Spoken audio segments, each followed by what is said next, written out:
हिंदू धर्म में कोई भी शुभ कार्य के श्री गणेश सर्वप्रथम गणपति धीराज भगवान श्री गणेश के पूजन अर्चन से ही प्रारंभ होला।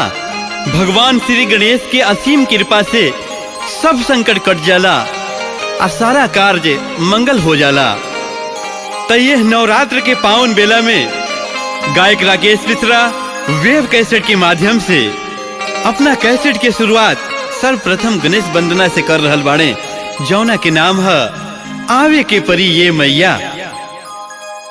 वक्रतुंड महाकाया सूर्यकोटि समाप्रभा निर्विघ्नं कुरु मे देवा सर्वकार्येषु सर्वदा। प्रेम से बोलिए गौरी पुत्र गणेश की।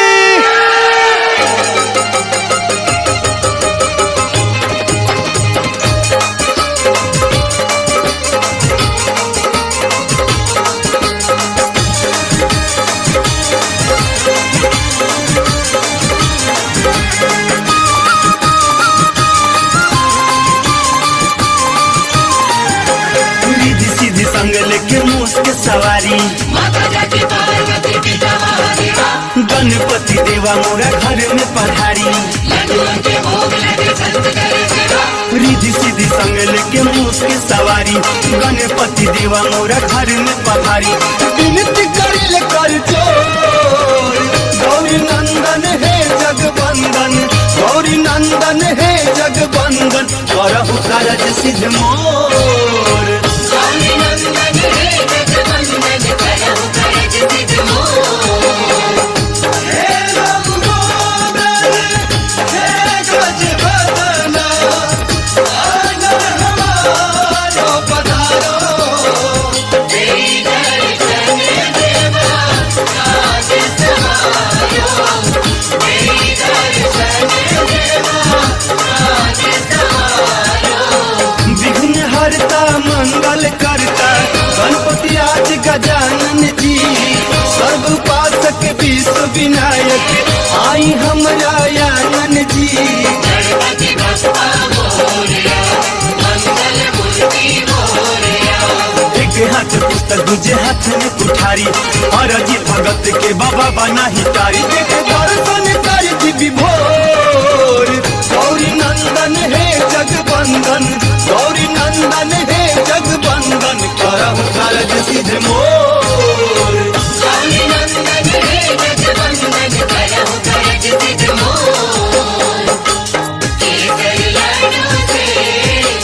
केसर लाडू से सजौले बाटे थारी, पूरा तैयारी पड़ुए शरदा मन में बाटे आई वो तुम्हारी, पूरा तैयारी पड़ुए।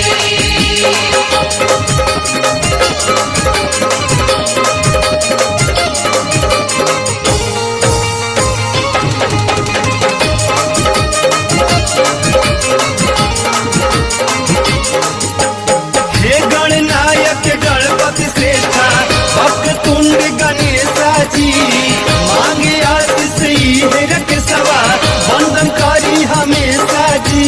गणपति बप्पा मोरया मंगल मूर्ति मोरया। दिन रउआ काज कोई सुफल नहीं होला, देव लोग भी पूजा पहले राउरे करेला। राउरे से जग अंजोर गौरी नंदन है जगवंदन, गौरी नंदन है जगवंदन करहु कारज सिद्ध मोर। गौरी नंदन है जगवंदन करहु कारज सिद्ध मोर। रिधि सीधी संग लेके मूस के सवारी गणपति देवा मोरा घर में पधारी, रिधि सीधी संग लेके मूस के सवारी गणपति देवा मोरा घर में पधारी। विनती करिल कर जोर गौरी नंदन है जगवंदन, गौरी नंदन है जगवंदन करहु कारज सिद्ध मोर।